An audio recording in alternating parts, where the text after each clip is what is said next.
పిత పుత్ర పవిత్రాత్మ నామమున ఆమేన్. క్రీస్తు సందేశం దివ్యవాణి టీవీ కార్యక్రమానికి స్వాగతం, సుస్వాగతం.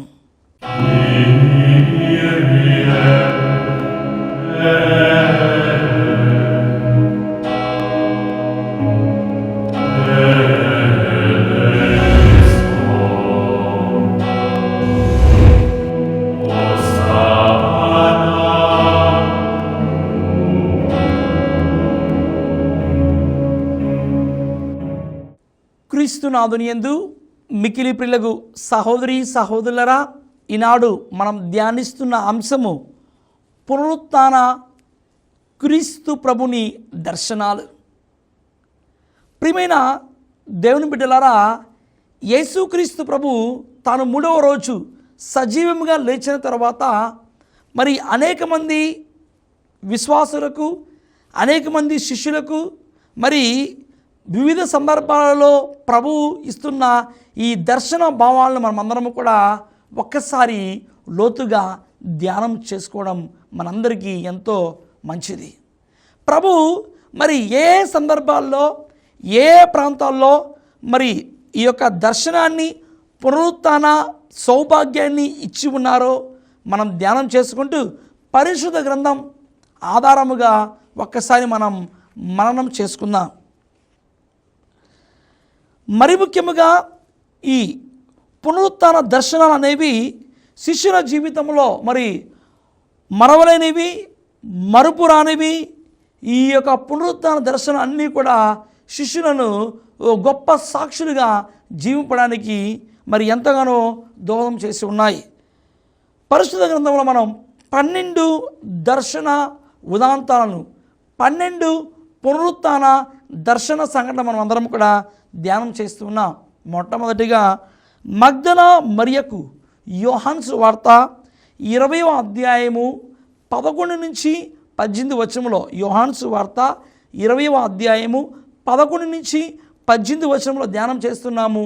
ప్రభు తాను పునరుత్థానమైన తర్వాత మొట్టమొదటిసారిగా మగ్దల మరియకు ఈ యొక్క దర్శనాన్ని ఇవ్వడం మనం ధ్యానం చేస్తూ ఉన్నాం.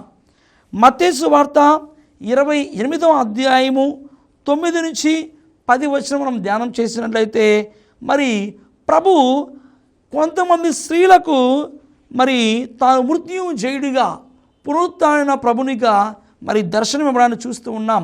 మత్తయి సువార్త 28వ అధ్యాయము 9 నుంచి 10 వచనములు, యేసు వారిని సమీపించి మీకు శుభము అని పలికెను. వారు ముందుకు వచ్చి ఆయన పాదములు పట్టుకొని ఆరాధించిరి. యేసు వారితో భయపడవలదు, మీరు వెళ్ళి నా సోదరులతో గలిలియాకు పోవాలని చెప్పుడు, వారచట నన్ను చూడగలరు అనెను. ప్రియమైన సహోదరి సహోదరా, మరి 3వ ఉదాంతాన్ని చూసినట్లయితే మరి పేతురకు పునీత పౌలు భక్తుడు కొరింథీ రాసిన మొదటి లేఖ 15వ అధ్యాయము 5వ వచనంలో మనం చూస్తున్నాము. మరి పేతురు గారికి ఈ యొక్క దర్శన భావాన్ని అందచేయడం మనందరికీ తెలిసిన విధముగా లూకాసు వార్త 24వ అధ్యాయము 13 నుంచి 31వ వచనం ధ్యానం చేస్తున్నాము. ఎమ్మావు మార్గములో మరి వెళ్తూ ఉన్న 2 శిష్యులకు ప్రభు దర్శన భాగ్యాన్ని ఇచ్చి వారి జీవితంలో ప్రియమైన సహోదరి సహోదరుల వారికి కనువిప్పు కలగజేసును. నిరాశ నిస్పృహలతో, అలజడి, అశాంతి, ఆందోళనతో, మరి భయముతో మరి ఉన్న ఈ యొక్క ఎమ్మావు మార్గంలో 2 శిష్యులకు ప్రభువు దర్శనమిచ్చి వారి జీవితంలో కనువిప్పు కలిగించి రొట్టెను విరిచినప్పుడు వారి హృదయములు, వారి జీవితంలో కనువిప్పు కలిగినది. మరి అదొక దర్శనాన్ని మనం ధ్యానం చేసుకున్నాం. యోహాను సువార్త 20వ అధ్యాయము 19 నుంచి 23వ వచనంలో, యోహాను సువార్త 20వ అధ్యాయము 19 నుంచి 23వ వచనంలో మనం ఇన్ని ధ్యానం చేసినట్లయితే అక్కడ ఉన్న అపోస్తులకు ప్రభు దర్శనమిస్తూ ఉన్నారు. యోహాను సువార్త 20వ అధ్యాయం 19వ వచనం, అది ఆదివారము సాయం సమయము యూదుల భయముచే శిష్యులు ఒక చోట తలుపులు మూసుకుని ఉండిరి. యేసు వచ్చి వారి మధ్య నిలవబడి మీకు శాంతి కలుగునుగాక అనెను. ప్రియమైన సహోదరి సహోదరులారా, మరి అక్కడ అపోస్తలులందరికీ ప్రభు దర్శనమిస్తూ ఉన్నారు. అదేవిధంగా యోహాను సువార్త 20వ అధ్యాయము 24 నుంచి 29 వచనం మనం ధ్యానం చేసినట్లయితే, మరి తోమాసు మరియు ఇద్దరు శిష్యులకు మరి దర్శనమిస్తూ ఉన్నారు.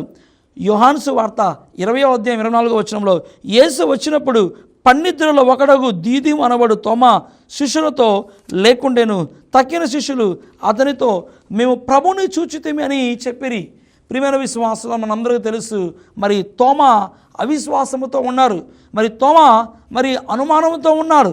తోమా అన్నాడు, నేను ఆయన చేతులలోని చేల గంటను చూచి అందున వ్రేలు పెట్టి ఆయన ప్రక్కలో నా చెయ్యి ఉంచినే తప్ప విశ్వసింపను అనెను. ప్రియమైన సహోదరి సహోదరా, మరలా తోమాకు సైతము కూడా ప్రభు తన యొక్క దర్శనాన్ని ఇస్తూ శాంతి కలుగునని చెప్పి, అప్పుడు యేసు తోమాతో మనం చూస్తున్నాం యోహాను సువార్త 20వ అధ్యాయము 27వ వచనంలో, నీ వ్రేలు ఇక్కడ ఉంచుము, నా చేతులు చూడుము, నీ చెయ్యి చాచి నా ప్రక్కలో ఉంచుము, అవిశ్వాసవి కాక విశ్వాసువై ఉండుమని ప్రభు తోమాకి చెబుతూ, అప్పుడు తోమా ఇచ్చిన గొప్ప సాక్ష్యం, నా ప్రభు నా దేవా అని పలికెను. ప్రియమైన సహోదరి సహోదరా, అదేవిధంగా మత్తయి సువార్త 28వ అధ్యాయం 16 నుంచి 20 వచనంలో ధ్యానం చేస్తున్నాము. 11 మంది శిష్యులకు ప్రభు తన యొక్క పునరుత్థాన దర్శనాన్ని ఇస్తూ ఉన్నారు. అదేవిధముగా అపోస్తలుల కార్యములు 1వ అధ్యాయము 6 నుంచి 9 వచనం ధ్యానం చేస్తున్నాం. శిష్యులకు ప్రభు తన యొక్క ఉత్థాన దర్శనాన్ని ఇస్తూ ఉన్నారు. యోహాను సువార్త 21వ అధ్యాయము 1వ వచనం నుంచి 14వ వచనం ధ్యానం చేస్తున్నాము. 7 అపోస్తలులకు ప్రభు దర్శనం ఇస్తూ ఉన్నారు. పునీత పౌలు భక్తుడు కొరింథీయులకు రాసిన మొదటి లేఖ 15వ అధ్యాయము 6వ వచనంలో మనం ధ్యానం చేస్తున్నాము. 500కు పైగా సహోదరులకు ప్రభు దర్శనమిస్తూ ఉన్నారు. పునీత పౌలు భక్తుడు కొరింథీయులకు రాసిన మొదటి లేఖ 15వ అధ్యాయము 7వ వచనం ధ్యానం చేస్తున్నాము. యాకోబు గారికి ప్రభు దర్శనమిస్తున్నారు. మరి పునీత పౌలు భక్తుడు కొరింథీయులకు రాసిన మొదటి లేఖ 15వ అధ్యాయము 8వ వచనం ధ్యానం చేస్తున్నాము. చిట్ట పునీత పౌలుకు మరి ప్రభు ఈ యొక్క దర్శన భాగ్యాన్ని ఇస్తూ ఉన్నారు.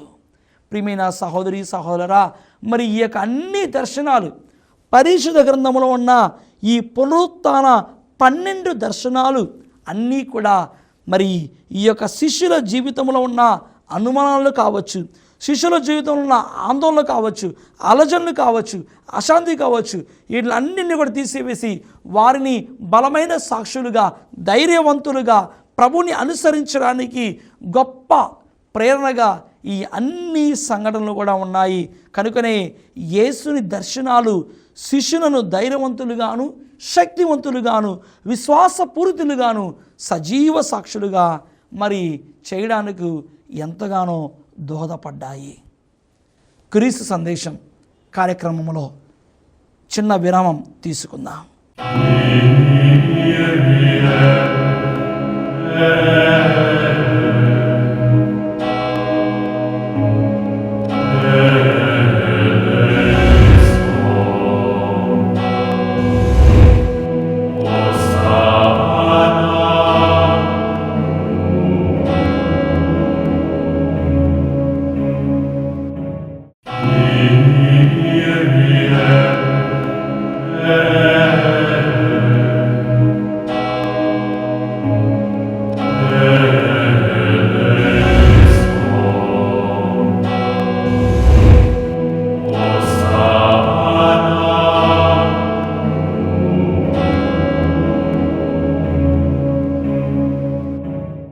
క్రీస్తు సందేశం కార్యక్రమానికి తిరిగి స్వాగతం.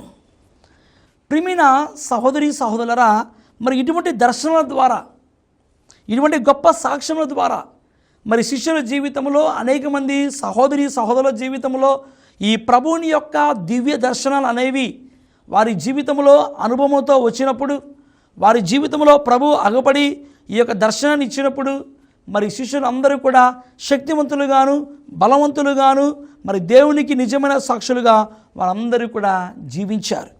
మరి ఇటువంటి దర్శనం ద్వారా క్రీస్తు తమతో జీవిస్తున్నారనే అవగాహన వారికి కలిగింది. అవును ప్రియమైన దేవుని బిడ్డ, ఈ దర్శనాలు అన్నీ కూడా శిష్యులను బలహీనులు చేయలా. ఈ దర్శనాలు అన్నీ కూడా శిష్యులను ధైర్యవంతులుగా బలవంతులుగా చేశాయి. ఇటువంటి దర్శనాలు, ప్రభుని పునరుత్థాన దివ్య దర్శనాలు ఈరోజు మనల్ని కూడా విశ్వాస జీవితంలో పటిష్టంగా ఉండడానికి, ఆత్మీయ జీవితంలో 30ంతలుగా 60ంతలుగా 100ంతలుగా ఎదగడానికి, ఆత్మీయ జీవితంలో మనము సైతానుకు లొంగకుండా, చీకటి శక్తులలో పడిపోకుండా, అంధకారపు బంధాల్లో పడిపోకుండా దృఢముగా ఉండడానికి మనకు ఈ దివ్య దర్శనాలు అనేవి మనందరికీ కూడా ఒక గొప్ప ప్రేరణగా నిలుస్తూ ఉన్నాయి. క్రీస్తు మనలో జీవిస్తున్నారనే అవగాహన మనకు కలిగినట్లయితే గొప్ప మార్పు కలిగి ప్రభుని కోసం మనము గొప్ప కార్యములు చేయగల పనిముట్లుగా మనమంతా మారిపోతాం. ఇది ఆత్మీయ జీవితంలో మనం గుర్తుంచుకోవాలి. అన్నాడు ఏ విధంగానైతే మరి అపోస్తలులు, ఈ శిష్యులందరూ కూడా వారి జీవితంలో గొప్ప మార్పు కలిగి ప్రభునికి ఏ విధముగా సాక్షులుగా జీవించారో, గొప్ప కార్యములు చేయగలిగారో, మరి ప్రభుని పనిముట్లుగా వారు మారారో, మనము కూడా క్రీస్తు ప్రభు మనలో జీవిస్తున్నారని మనము ఆ యొక్క సత్యాన్ని గుర్తెరగాలి. మన హృదయంలో దేవునికి చోటు ఇవ్వాలి. ప్రభు మనతో ఉన్నారని మనం విశ్వసించాలి. ప్రభు మన ద్వారా గొప్ప కార్యములు చేయబోతున్నారని మనం అందరము కూడా గుర్తెరిగినప్పుడు మనము ఆయనకు నిజమైన పనిముట్లుగా మారగలం. ఉత్థానుడైన క్రీస్తు ఎల్లప్పుడూ మనతో ఉన్నారని ఈరోజు మనం విశ్వసించాలి. ఉత్థానుడైన క్రీస్తు ప్రభు మనతో ఉన్నారు, దేవుడు మనతో ఉన్నారు. మరి ఈరోజు మనం దేవునితో ఉన్నామా? ఒక్కసారి ఆత్మ పరిశీలన చేసుకో ప్రియమైన దేవుని బిడ్డ. మన కష్టములో, మన యొక్క సుఖములో, సంతోషములో, ఆనందములో, శ్రమలలో, బాధలలో, విచారములో మరి క్రీస్తు ప్రభు మనతో ఎల్లప్పుడూ ఉన్నారు. ఉత్థానుడైన క్రీస్తు ప్రభు ఎల్లప్పుడూ మనతో ఉన్నారు. మరి మనం ఆ ఉత్థానుడైన ప్రభువుతో ఉన్నామా? మరి మనం దేవునితో కలిసి జీవిస్తూ ఉన్నామా? మన జీవన ప్రయాణంలో ప్రభు మన చెంతనే ఉండి మనకు అభయమిస్తున్నారు. మనకు అన్ని వేళ మరి ఈ ఉత్థాన క్రీస్తు ప్రభు మనతో ఎల్లప్పుడూ ఉంటూ మన యొక్క జీవితంలో ఉండి మనకు గొప్ప అభయాన్ని, గొప్ప భరోసాని దేవుడు మనకిస్తూ ఉన్నారు. ప్రియమైన సహోదరి సహోదరులారా, సిలువ దారిని వెతికేవారు ఒంటరి వాళ్ళు మనం అవం కూడా. ఎందుకంటే అలనాడు మరి ఉత్థాన భాగ్యాన్ని పొందుకున్న, పునరుత్థాన సౌభాగ్యాన్ని పొందుకున్న మరి శిష్యులు కావచ్చు, మిగతా వాళ్ళందరూ కావచ్చు, వారు ప్రభుని అనుసరించారు. మరి ఆ ఉత్థాన క్రీస్తు ప్రభుని అనుసరిస్తున్న మనము, సిలువ వైపు చూస్తూ సిలువ దారిని వెతుకుతున్న మనము ఎప్పుడు ఒంటరి వాళ్ళము కానే కాదు. ఎందుకంటే మన ఆత్మీయ జీవితంలో మనం ప్రభుని అనుసరిస్తున్నప్పుడు ప్రభు మన చెయ్యి పట్టుకొని ముందుకు నడిపిస్తూ ఉంటారు. కాబట్టి సిలువ దారిని వెతికేవారు ఒంటరి వాళ్ళు కాదు. విశ్వసించే వారికి ఆయన సాన్నిధ్యము మరణ సమయంలో కూడా భయాన్ని తొలగించి ధైర్యాన్ని వసుకుతుంది. ఎందుకంటే క్రీస్తు తన మరణముతో మన మరణాన్ని జయించారు, తన పునరుత్థానముతో మనకు జీవాన్ని ప్రసాదించారు. యేసుక్రీస్తు మరణ పునరుత్థానం ద్వారా మానవ లోకం పాప పరిహారాన్ని, శాప విముక్తిని పొందుకుంది. ఇది మనం గుర్తుంచుకోవాలి ప్రియమైన సహోదరి సహోదరురా. యేసుక్రీస్తు మరణ పునరుత్థానం ద్వారా మానవ లోకము పాప పరిహారాన్ని, శాప విముక్తిని పొందుకుంది. కనుకనే ఈ యొక్క పునరుత్థానం అనేది మనందరికీ పాప విమోచనోత్సవం, మానవ విమోచనోత్సవం. మన పాపములపై, మరణపు శక్తులపై ఇది ఒక విజయోత్సవం. ఈ యొక్క పునరుత్థానం అనేది సర్వ మానవాళి పాపములపై, మరణపు శక్తులపై విజయోత్సవమే ఈ గొప్ప సంఘటన, ఈ గొప్ప మహత్కార్యం, ఈ పునరుత్థాన భాగ్యం. కనుకనే ప్రియమైన సహోదరి సహోదరా, ఈ పునరుత్థానం మనమందరము కూడా, ఈ దర్శన భావాలను మనమందరము కూడా మరి ఒక గొప్ప సంబరంగా, గొప్ప వేడుకగా మనం చేసుకుంటాము. ఎందుకంటే పరిశుద్ధ గ్రంథంలో మనం చూసిన విధముగా 12 సందర్భాల్లో ప్రభు మరి వివిధ చోట్ల ఈ యొక్క పునరుత్థాన భాగ్యాన్ని, ఈ దర్శనాన్ని వారికి అందించి మనందరి జీవితంలో ఒక నూతన ఉత్తేజాన్ని, ఒక నూతన సృష్టికి ఆరంభాన్ని, ఒక నూతన జీవితానికి ప్రభు నాంది పలికారు. పునరుత్థాన క్రీస్తు తన ఆశీర్వాదములు మనందరిపై నిండుగా మెండుగా కురియాలని, మనందరినీ కూడా ఉత్థాన క్రీస్తు బాటలో నడిపించాలని విశ్వాసంతో మనం ప్రార్థన చేయాలి. ఉత్థాన క్రీస్తు బాటలో, వెలుగైన మార్గములో సంతోషముతో, శాంతి సమాధానంతో, ఆనందముతో, నీతి న్యాయముతో మనము నడుస్తూ ముందుకు వెళ్ళాలి. పునీత పౌలు భక్తుడు కొరింథీయులకు రాసిన మొదటి లేఖ 15వ అధ్యాయం 12వ వచనంలో మనం ధ్యానం చేస్తున్న పునరుత్థానం గురించి, మృత్యువు నుండి క్రీస్తు జీవముతో లేవనెత్తబడినని కదా మా సందేశము. మరి మృతుల పునరుత్థానం లేదని మీరు కొందరు ఎట్లు చెప్పుచున్నారు? అదియే నిజమైనచో క్రీస్తు లేవనెత్తబడలేనిది కదా అని అర్థము. మరి క్రీస్తే లేవనెత్తబడనిచో మా బోధన వ్యర్థమే, మీ విశ్వాసమును వ్యర్థమే. మేము దేవుడు క్రీస్తును జీవముతో లేవనెత్తనుచుడే దేవుని విషయంలో మేము అసత్యమాడినట్లే, ఏలైనా మరణించిన వారు జీవముతో లేవనెత్తబడనిదియే నిజమైనచో దేవుడు ఆయనను లేవనెత్తట్లే కదా. మృతులు లేవనెత్తబడనిచో క్రీస్తు లేవనెత్తబడలేదు. క్రీస్తు లేవనెత్తబడనిచో మీ విశ్వాసము వ్యర్థమే, మీరు ఇంకను మీ పాపములోనే ఉన్నారు. క్రీస్తునందలి విశ్వాసముతో మరణించిన వారును భ్రష్టులైనట్లే క్రీస్తునందలి మన నిరీక్షణ ఈ జీవితము కొరకే అయినచో ప్రపంచములో అందరికంటే మనము అత్యంత దయనీయులము. మరణమున నిద్రించుచున్నవారు లేవనెత్తబడుదురని ధ్రువపరచుటకు క్రీస్తు మృత్యువు నుండి లేవనెత్తబడిన వారిలో ప్రథముడ సత్యము. ఏలైనా ఒక మనుష్యుని మూలమున మరణము ప్రవేశించినట్లే మృతుల పునరుత్థానము కూడా ఒక మనుష్యుని మూలమునే వచ్చినది. కావున ప్రియమైన సహోదరి సహోదరా, ఆత్మీయ జీవితంలో మనం గుర్తుంచుకోవాలి. మరి ప్రభు తాను పునరుత్థానం అయ్యారు కాబట్టే ఈరోజు మన విశ్వాసము బలపడినది. ప్రభు ఉత్థానం అయ్యారు కాబట్టే ఈరోజు మన విశ్వాసము బలపడి మనము దృఢముగా దేవుణ్ణి మరి సంతోషముతో అనుసరిస్తూ ఉన్నాము. ప్రభు మరి ఆ యొక్క మరణాన్ని జయించి, ఆ యొక్క పాపాన్ని ఛేదించి మనందరికీ కూడా గొప్ప వెలుగును ప్రభువు ప్రసాదించి ఆ పునరుత్థాన యొక్క మహిమలో మనము కూడా పాలు పంచుకోవాలి.